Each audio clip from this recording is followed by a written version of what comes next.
Tinaamang ka dire. Wag yung ka matukdi o kabuot. Samtang nakibinakbakay mi sa ubang liga, nagsigira kag padako sa imong itlog.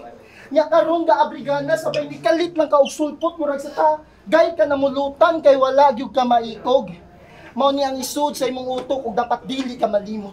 Di mo deserve yung line up kung wa ka mo linya sa pagsugod, wa kay linya, wa kay battle nga naamot. Di paagi ra kag kuot ug kung wa lang mo magsuod, murarag ikaw ug imong ex kay di gyud ta mag-abot.